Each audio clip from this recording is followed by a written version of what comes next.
So it should be working fine now. Ya se oye. Thank you very much. Nadine. Perfecto, muchísimas gracias. Quisiera darle ahora el uso de la voz a mi querida amiga Lopa para que nos dé unas palabras y retomemos el hilo de la conducción de esta sesión. Lopa, por favor. Thank you so much, Nadine. And these are the challenges of technology. Even though we are living in a complete technology world, these are the challenges that no matter how fierce our activism, technology gets the better of us sometimes. But thank you so much for this great conversation. And thank you to the government of Mexico for hosting this panel and of course for co-hosting the Generation Equality Forum. Minister Tomoko, you spoke about building back from COVID. You talked about the necessity to focus on women and girls in the response to COVID. UN Women has been tracking, together with UNDP, more than 2,500 policies that have been developed as part of the COVID response. And we have tracked this across more than 210 countries. And only 12%, only 25 countries, only 12% of all of these policies that we have tracked have any focus on gender. The majority of policies, 80% of policies that are now being developed as a response to COVID are gender blind.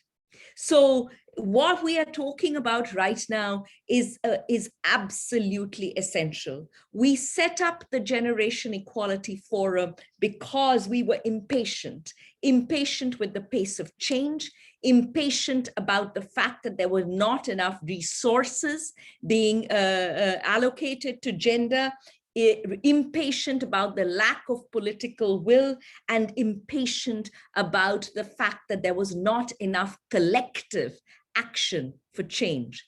And the Generation Equality Forum is focused on all of this, collective action for change, focused on really centralizing the drive for resources for gender equality in policy and beyond. So this conversation is absolutely crucial because the institutional mechanisms for gender equality were set up as part of the Beijing platform. 25 years later, institutional mechanisms for gender in governments remain underfunded, do not have the necessary political voice, and in spite of the fact that they are driving, or they are in the driving seat, or they should be in the driving seat for change, there is not enough, they don't have enough voice at the table. So this conversation is so critical. Thank you so much, and I really look forward to your discussions going forward. Back to you, Nadine. Muchas gracias, Lopa. Volvimos a la normalidad. Justamente queríamos preguntar un par de temas a las ministras para hablar. Por un lado, ¿cuáles podrían ser las recomendaciones, las lecciones aprendidas, como nos dio la ministra Tomoko, para ampliar la capacidad y el poder de decisión y la visibilidad de los mecanismos institucionales para adelanto de las mujeres? Y también conocer los principales problemas que impiden mejorar estos arreglos institucionales. Les recuerdo que cada una de las participantes tienen 10 minutos para responder, y también quiero recordarles que en la parte de Q&A hay espacio para preguntas que podremos estar respondiendo las panelistas en el segundo momento. Ahora quisiera darle el uso de la voz a la ministra Mereseini Vuniwaqa, ministra de Mujeres, Niñez y Alivio de la Pobreza de Fiji. Ministra, tiene por favor el uso de la voz.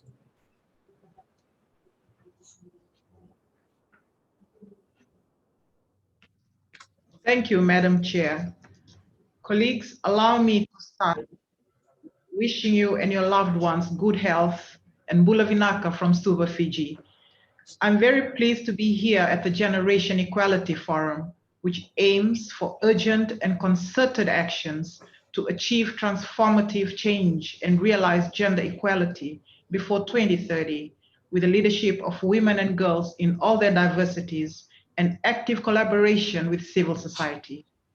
On behalf of the government of Fiji, I would also like to extend our appreciation to the government of Mexico, France, UN Women and civil society organizations for organizing and launching the Generation Equality Forum in Mexico City and virtually across the world. Colleagues, in 2020, we commemorated 25 years since the Beijing Declaration and Platform for Action, amidst the unprecedented challenges of a global health pandemic, accompanied with economic crisis, natural disasters, and increasing violence against all women and girls.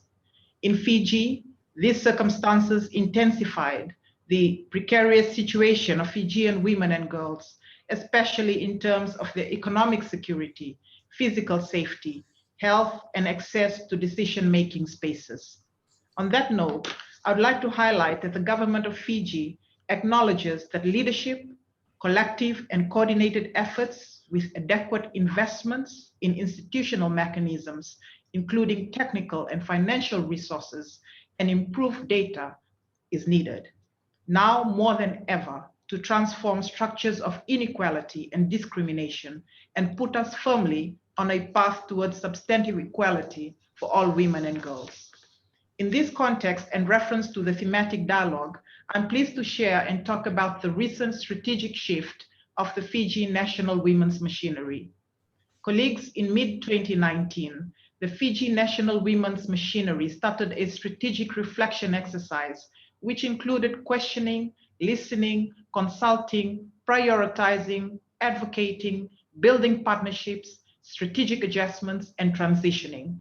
We asked ourselves and others the simple question of who is the National Women's Machinery? What is the role of the National Women's Machinery? We did reflect wholeheartedly with a critical lens, not only on the mandate, but also the effectiveness of our activities. We questioned the budget. We reflected on the existing technical and human resources. We revisited our implementation approaches. We strengthened our knowledge on gender issues and strategic priorities and urgent actions. During the process, we were challenged if we can or should we be ambitious. We chose the latter. We confirmed that the Fiji National Women's Machinery is a central policy, technical, and coordinating unit inside government, with the main task and mandate to support transformative gender mainstreaming in all policies, programs, and budgets. It became evident that we need to strengthen technical capacity and resources so that the center can hold. In addition, we recognize that data and statistics that adequately reflected the lived realities of all Fijian women and girls are indispensable tools for developing evidence-based policies and solutions to achieve gender equality. Colleagues, this reflection process resulted in the design and rollout of two major initiatives in 2021. One, the Gender Transformative Institutional Capacity Development, in short ICD, and two, the Fiji Country Gender Assessment. Both initiatives are endorsed by Cabinet. The ICD is led by the Ministry of Women, Children and Poverty Alleviation in close partnership with the Ministry of Economy, as well as the Fiji Women's Rights Movement, which is the technical lead to the National Women's Machinery on this exercise. The overall goal of ICD is to create an enabling environment to ensure integration of all women and girls' needs, interests, concerns, contributions, and perspectives into policies, strategies, programs, and budgets across government agencies. It is designed to respond to limited awareness, knowledge, and technical skills on gender transformative concepts and application of technical tools, including gender analysis, gender responsive budgeting across government institutions, shortage of context and sector-specific knowledge products in training modules, guidelines, and tools, and the need for a comprehensive and coordinated institutional capacity development mechanism and interventions. It is important to underline that the ICD supports, firstly, strengthening capacity, knowledge, and skills on transformative gender mainstreaming and gender responsive budgeting. Secondly, effective coordination and accountability for gender equality outcomes with the formation of gender mainstreaming action groups and the development of the gender mainstreaming action plans across government institutions and agencies, along with budget statements. And thirdly, the development of a series of sector or context-specific knowledge products and tools. Colleagues, the government of Fiji recognizes that the successful implementation of the Beijing Platform of Action and achievement of the 2030 Agenda and the Sustainable Development Goals necessitates a whole of government, transformative, coordinated, and evidence-based approach to strengthening technical skills, resources, and accountability mechanisms for gender equality.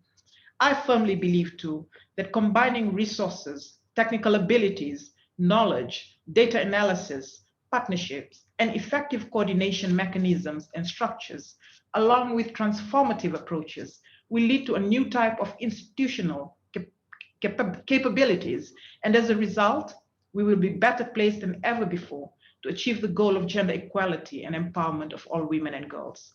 To conclude, I would like to emphasize on the significant role of the gender equality institutional mechanisms for the centrality of gender equality in the implementation of the 2030 Agenda. We look forward to working with you, Generation Equality, to ensure that our future is equitable, is gender responsive, is green, and is inclusive. Thank you. Thank you very much. Muchas gracias, ministras Hayashi. Muy importante eso, vernos críticamente. Ahora le doy el uso de la voz a la ministra Marcela Guerrero Campos. Ella es ministra presidenta ejecutiva del Instituto Nacional de las Mujeres de Costa Rica. Ministra, tiene el uso de la palabra hasta por 10 minutos y un gusto estar con usted nuevamente.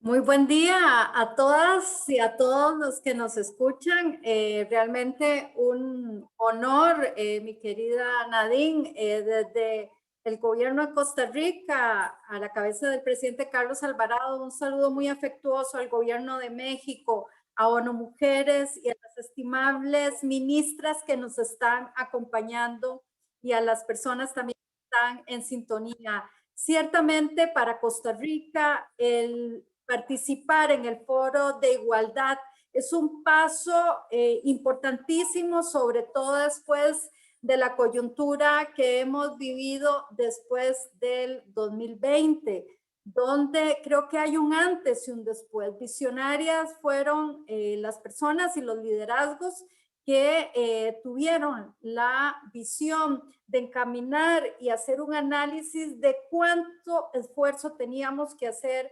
para alcanzar esa igualdad. Quiero además señalar que para Costa Rica este año, después de la pandemia, vamos a celebrar los 200 años de vida independiente junto a la región centroamericana, y el esfuerzo, la visión, la articulación y la asociatividad que podamos tener en virtud de fundar los próximos 100 años en igualdad es de carácter estratégico para el gobierno de Costa Rica. Señalar que 3 años después de la plataforma de Beijing, en 1995, nace el Instituto Nacional de las Mujeres, y no es casualidad ese acto de gobierno de turno, pero de visión de Estado, para darle un lugar, una voz y un esfuerzo fundamental al mecanismo de la igualdad, al mecanismo con lo que sería la base sustantiva de los últimos prácticamente ya 25 años y un poco menos del Instituto Nacional de las Mujeres. Y en ese sentido, creo que voy a enumerar de forma muy rápida lo que consideramos son las lecciones aprendidas, pero señalar que Costa Rica es un territorio pequeño en donde los esfuerzos de política pública en razón de la igualdad y la atención y prevención de la violencia ha estado aparejado a una estructura y una arquitectura legal. Nosotras, desde el Instituto Nacional de las Mujeres, comandamos a 22 instituciones con el tema de atención y prevención de violencia, que por cierto se ha agudizado muchísimo en la pandemia. De igual forma, comandamos, lideramos el esfuerzo en materia de género. Y esto lo hacemos a través de una red que todavía tiene retos, pero ciertamente hay avances en materia de que todo el sector público, 360 instituciones públicas, tienen al menos una oficina designada para poder cumplir con la igualdad de género. Y en ese sentido también estamos enlazados con las autonomías o los gobiernos locales. Yo quisiera señalar que algunas recomendaciones que observamos, sobre todo frente a un gran reto o un gran vacío, que es cuánto dinero le hacía falta a Costa Rica para hacer posible el ODS número 5. En el 2019 empezamos una metodología desde el Instituto Nacional de las Mujeres para darnos cuenta que efectivamente no teníamos contabilizado y se inicia todo un esfuerzo que yo podría señalar ha sido ejemplificante en función de primero reconocer que no teníamos cuantificado cuánto dinero se ocupaba para poder hacer realidad la igualdad. Y segundo, que era el mecanismo que teníamos que entrar a articular desde el Plan Nacional de Inversiones Públicas, obviamente articulado con la política rectora de esta institución y del ministerio al que estoy yo de responsable, en términos de la igualdad y la equidad de género. A la fecha hemos hecho un avance importante en donde estamos pidiéndole a las instituciones la información precisa para crear una gobernanza que nos garantice de cara al 2030 esa igualdad de condiciones. Y en segundo, que esperamos que sea la fase con que iniciemos esa era después del bicentenario para concretar lo que podríamos señalar son los 100 próximos años de igualdad en Costa Rica. Creo que también tenemos que hacer mención, y esto es muy importante para nosotras, en que los mecanismos que articulamos desde la visión estratégica tienen un contexto que es la arquitectura institucional. Necesitamos todavía marcos legales mucho más vigorosos para esas unidades de género en toda la administración pública, que tengan claro no solamente sus funciones, su competencia, que estén ligadas a las líneas estratégicas de los ministerios y de las instituciones autónomas, pero que además tengan presupuesto. Señalar que además al lado de esa arquitectura ciertamente estamos viviendo un contexto ideológico, conservador. Hoy mismo en Costa Rica se debate si el Instituto de las Mujeres tiene que volver a el Instituto de la Familia, aspecto que pensamos puede efectivamente invisibilizar no solo los avances que Costa Rica ha tenido en materia de igualdad, sino además en toda la agudización que necesitamos todavía afincar en virtud de visibilizar, por ejemplo, el trabajo doméstico y de cuidados. Costa Rica hace un mes lanzó la primera política nacional de cuidados, donde reconocemos a partir de algunos esfuerzos que ya hacíamos desde el 2017 para medir la primera encuesta de uso del tiempo, donde se señalaba que una mujer invierte 3 veces más de su tiempo que un hombre. Una mujer en Costa Rica prácticamente invierte 36 horas del día en atender el cuidado de su familia. En cambio, un hombre gasta en promedio alrededor de 13 horas. El empezar a establecer que el uso del tiempo tiene que ser remunerado, que tiene que ser compartido, no solamente entre hombres y mujeres, sino entre el Estado, la empresa privada, entre otros actores, ha sido de carácter fundamental también para visibilizar que el debate que tiene Costa Rica y creo yo la región y el mundo en materia de igualdad no puede invisibilizar el rol sustantivo que tienen los mecanismos nacionales. Y en ese sentido también tenemos que señalar que hemos hecho esfuerzos importantes por trabajar al lado de la sociedad civil.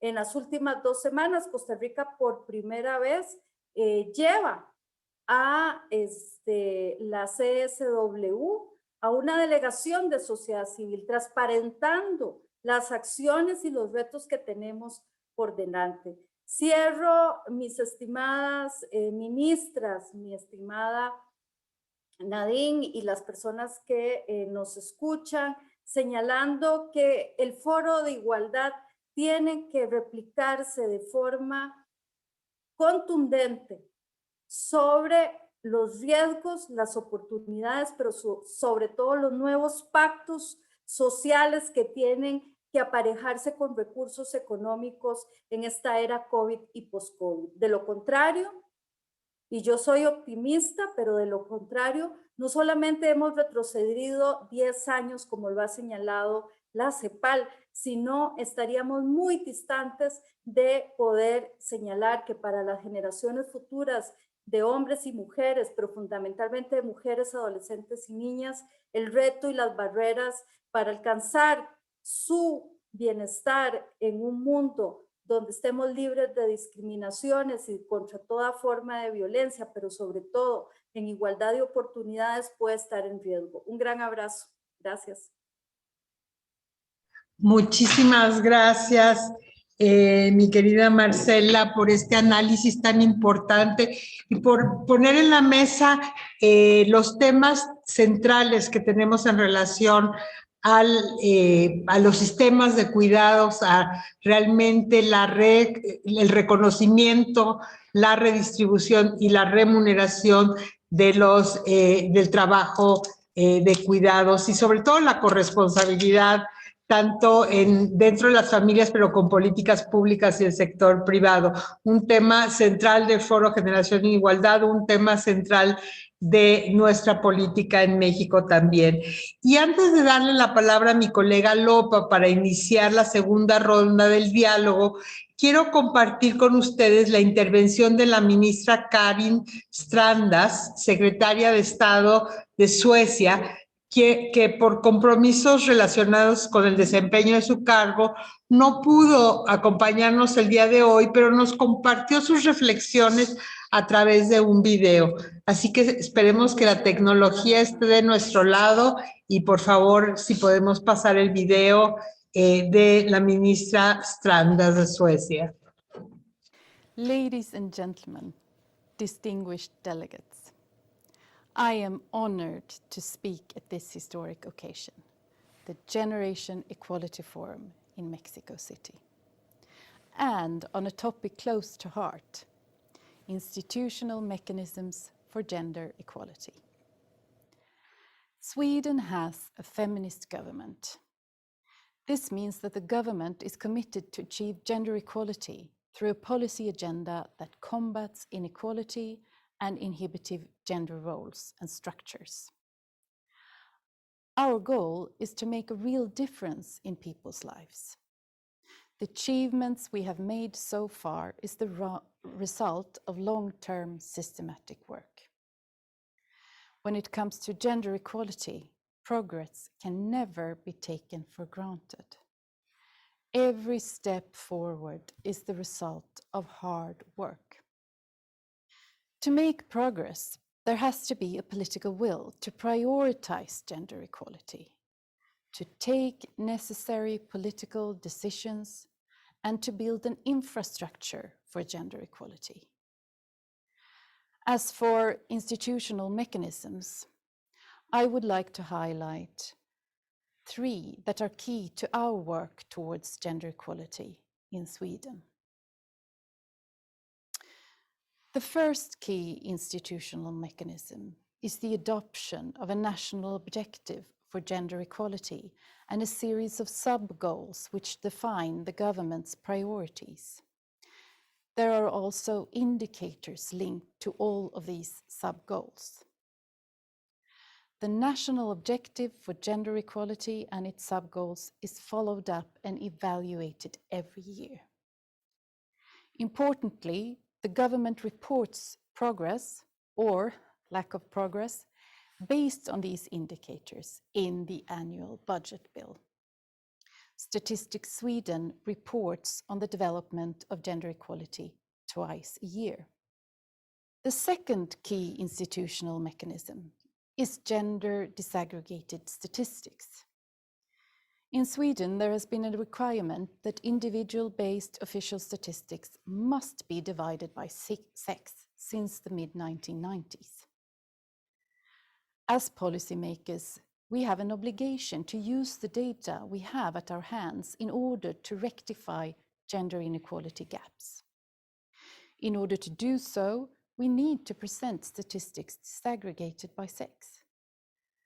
We need to conduct gender equality impact analysis before decisions are made on how to prioritize and allocate our resources. The third key institutional mechanism is an expert agency on gender equality.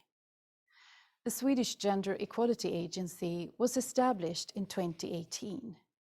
Its task is to contribute towards strategic, cohesive, and sustainable governance, and also the effective implementation of gender equality policy. It monitors, analyzes, and evaluates progress regarding gender equality in Sweden.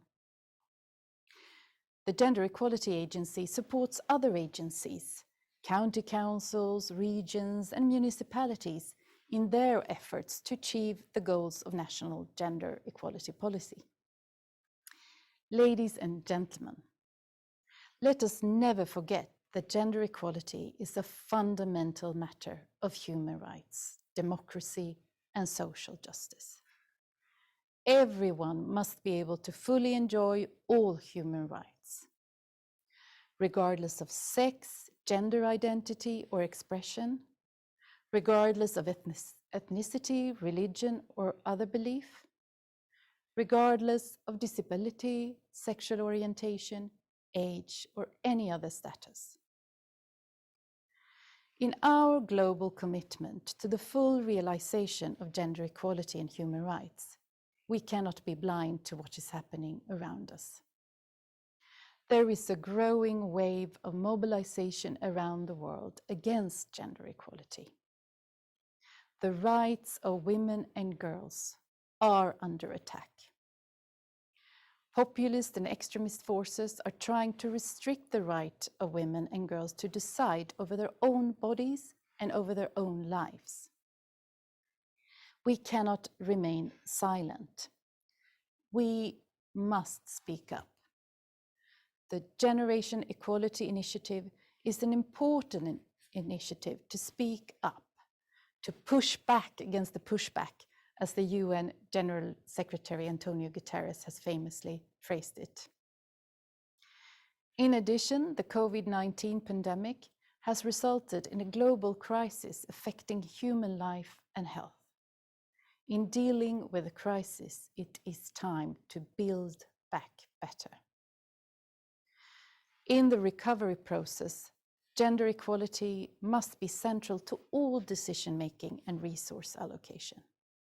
Human rights, democracy, the rule of law, and gender equality must be at the heart of our efforts, leaving no one behind.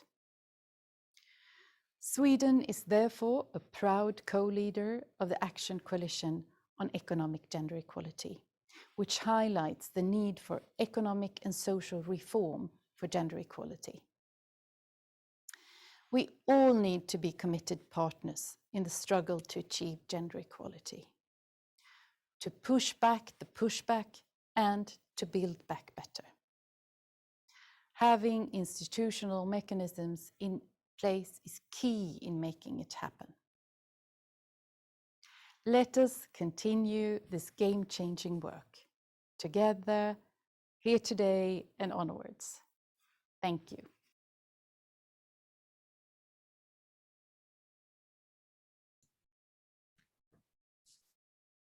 Thank you. Thank you, sir. Thank you, Nadine, and thank you, Excellencies who have already spoken on the panel, and to the Minister from Sweden. Excellencies and friends who are participating and on this panel as listeners, we know that institutional mechanisms for gender equality drive social progress in governments. We know this for a fact, and we know that they are instrumental in bringing about feminist policies that serve all of the populations of their countries, inclusive policies.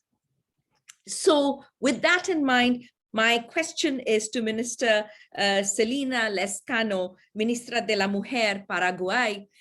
Minister, what do you see in terms of your institution, in terms of the Paraguay and the institutional mechanisms for gender equality set up in Paraguay to guarantee intersectionality in the efforts to advance gender equality in your country? And also, we are all talking about building back from COVID, but not just building back better, but building back equal and transformed. And with that in mind, how do you see the economic recovery plans and the economic justice agenda in the COVID recovery in your country? Over to you, Minister.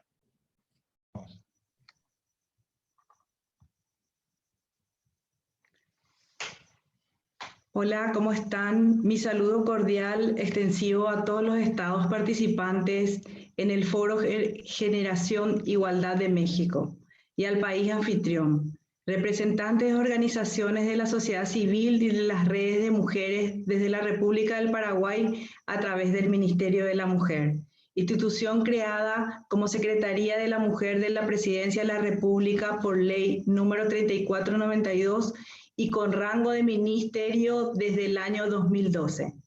En primer lugar, quisiera destacar la participación de la República del Paraguay en la celebración de la Cuarta Conferencia Internacional de la Mujer de Beijing en 1995, la cual impulsó desde su declaración y plataforma de acción la creación y el fortalecimiento de los mecanismos institucionales para el adelanto de la mujer al más alto nivel de gobierno, posible con un sólido compromiso político hacia la igualdad de las mujeres y las niñas, con mandatos, atribuciones y recursos suficientes para influir en cuestiones políticas y de legislación, alentando la modificación de estereotipos culturales e institucionales en todos los ámbitos de la vida, en los espacios públicos y privados, para eliminar todas las formas de discriminación hacia las mujeres y las niñas y garantizar la paz y el progreso de cada una de ellas en todo el planeta. A 25 años después, ningún país ha alcanzado la igualdad para las mujeres y las niñas y persisten desigualdades que son nuevamente volcados como objetivo 5 en la Agenda 2030, reafirmando compromisos para la igualdad de género y el empoderamiento de las mujeres y las niñas. La Recomendación General número 6 del Comité para la Eliminación de la Discriminación contra la Mujer orienta a establecer y reforzar mecanismos, instituciones o procedimientos nacionales efectivos a un nivel gubernamental elevado y con recursos, compromisos y autoridad suficiente para asesorar acerca de las repercusiones que tendrán sobre la mujer todas las políticas gubernamentales, supervisar la situación general de la mujer y ayudar a formular nuevas políticas y aplicar eficazmente estrategias y medidas encaminadas a eliminar la discriminación, En el mismo sentido, se ha formulado el eje institucionalidad de la estrategia de Montevideo de la CEPAL para la implementación de la Agenda Regional de Género, en el marco del Desarrollo Sostenible 2030, instando a que en uso de sus competencias, con su función de entes rectores y gestores de las políticas de igualdad de género, derechos y autonomía de las mujeres, impulsen los procesos de transversalidad de la igualdad de género y permeen toda la estructura del Estado, además de instancias con estos mismos objetivos en los ministerios sectoriales, organismos descentralizados, gobiernos subnacionales, municipales y locales, en el poder legislativo y en el poder judicial, dotándolas de recursos humanos, técnicos y políticos, así como de presupuesto específico. En este contexto, en Paraguay, la creación y funcionamiento del Mecanismo Nacional para el Adelanto de la Mujer ha impulsado modificaciones normativas en el ordenamiento jurídico, la ratificación de tratados e instrumentos internacionales, tratados internacionales para la igualdad de las mujeres y la creación de áreas con objetivos afines en los poderes del Estado, en ministerios sectoriales y gobiernos territoriales. La transversalización de la perspectiva de género, marcada como principal estrategia en la formulación e implementación de planes nacionales de igualdad, lograr influir en los principales planes de gobierno, en la ejecución de programas y proyectos que redundan en una mayor participación de las mujeres en actividades económicas en el ámbito educativo. Sin embargo, persisten aún desigualdades visibles de una mayor participación de mujeres en el sector informal, la división sexual del trabajo, que las ubica en mayor proporción en tareas no remuneradas, y una muy baja representación política. Si bien se ha avanzado en la instalación de mecanismos de prevención y protección de las mujeres en contra de toda forma de violencia, en esta persiste en todos los ámbitos y penosamente forma parte del registro sobre feminicidio. La aparición de la pandemia vino a exacerbar aún más las desigualdades, colocando a la mujer y a las niñas en peores condiciones de vulnerabilidad. Los mecanismos nacionales de la mujer en su rol rector y gestor buscan colocar y desarrollar, potenciar en la agenda pública todas las medidas dirigidas a disminuir progresivamente las desigualdades que afectan a las mujeres, a la eliminación de todas formas de discriminación y de violencia.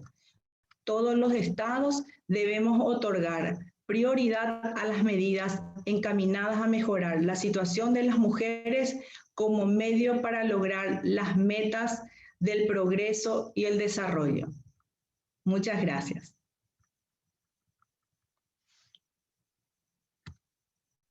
Thank you, Minister. Thank you very much. And my next question is to Minister Renee Graham, who's the Secretary for Women and Chief Executive of the Ministry for Women in New Zealand. Minister, New Zealand has been particularly focused on the issues of intersectionality, in particular with regard to its indigenous populations and the indigenous women and girls. So how has the ministry centralized this issue of intersectionality in your efforts overall, and also related to also, I know, the work that New Zealand has done on ending violence in this particular area. So if you can speak to that, as well as also in terms of how you are looking at economic justice and economic recovery, focusing on women and girls building back from COVID. Thank you, Lopa, for your introduction and your question. Ministers, UN Women, panelists and participants, greetings from Wellington, New Zealand. The institution that I look after is the Ministry for Women in New Zealand. And our job is really to provide advice to government on improving outcomes for women. So we're really policy focused and not rather than delivery focused. We're about one of 32 government agencies. So our job is really to influence them to take action for women. So what we do is work alongside our colleagues in other government agencies. We will do that by either leading pieces of work or we partner with them on pieces of work. For example, we worked with our Department of Labour on new legislation for equal pay for women. And we worked with our State Services Commission on work to reduce the gender pay gap in the public service, which is now at its lowest ever. By working with others closely and through partnerships, we can bring our expertise and ensure that intersectionality and issues facing our Indigenous population is at the front of advancing our women's lives in New Zealand. We also nominate women for state sector boards and committees and for honours from the government. And we ensure that we have a diverse range of candidates, so boards are diverse. And we also monitor and evaluate their process so that people have a clear idea about what's happening. So we're using data and evidence, which I think has been discussed today too. Last year, we developed a gender analysis tool for our colleagues who develop policy so that they can incorporate a gender lens at the beginning of the policy process, and in that way, mainstreaming gender. This tool is called Bringing Gender In, and this gives guidance to policymakers about when and where and how to consider gender issues and intersectionality issues like Indigenous population, so that policies can be the best they can be for women. We also have a large focus on family violence, as Lopa mentioned. And in that case, we're trying to do a little bit of a different process with our national mechanism. So instead of family violence issues and advice being spread across agencies, we've implemented a new function called a joint venture, where agencies put their people all together and we work collaboratively and as a collective to try and join up our resources to make a bigger difference in that area. As you can imagine, and as Lopa mentioned as well, there wasn't much gender analysis going on when we hit COVID. So our goal now is to monitor the use of that Bringing Gender In tool. In terms of economic recovery plans for COVID, the situation in New Zealand is quite different from parts of the rest of the globe, with our relative isolation. Being a small island nation, we haven't had the magnitude of health issues or impacts others have suffered. So we have been able to focus on economic recovery. But still, women have been hit hard by COVID in New Zealand, much like women across the world, especially with unpaid caring work, higher likelihood of part-time or precarious work, and occupational segregation. However, New Zealand has had a strong national economic recovery response to cushion the financial blow to families and workers, to position New Zealand for recovery and reset and rebuild our economy. New Zealand's economic response, initially what is available to all those who qualify regardless of gender, much has been focused on supporting wages and salaries as well as keeping businesses afloat. In particular, wage subsidies has supported women's economic recovery. Specifically, the Ministry for Women has been involved in dispersing a fund specifically to support community-based organisations that focus on the well-being of women and girls. However, there are long-term aspects to women's economic independence that need to be addressed at times of crisis. but also to build back better for the future, such as addressing barriers in the labour market, availability of childcare, and how we value caring and unpaid work. Across the world, I know that we're investigating programs of work that address immediate crisis due to COVID, but also to build a better platform for women's economic resilience into the future. I think there's another aspect to pandemic, and that is women's leadership is important. There's research already shows that women leaders generally outperform men in engagement surveys. Women are empathetic, acknowledge fears, and that difference grew larger during the crisis. Recently, attention has been given to the role of female leaders, the role female leaders have in the pandemic. Jacinda Ardern in New Zealand, Angela Merkel, Finland's Sanna Marin, Iceland's Katrin Jakadota, Taiwan's Tsai Ing-wen, to name a few. But only 8% of political leaders globally, that's just 19 or 20 out of 119, 3 leaders are women across the globe. And I hope that is changing and will change. Yet women have accounted for an estimated 40% of the most successful responses to COVID. We also know that outcomes related to COVID were systemically better in countries led by women, and that women-led countries have 6 times lower death rate than those led by male counterparts in similar countries. This may be explained by observed behaviours and empathy and other factors, but in a nutshell, being led by a woman has provided countries with an advantage. Thank you. Thank you, Minister. And my question now is to Nharleen Santos-Millar. She's the chief of the she's a chief gender and development specialist in the Philippines Commission for Women.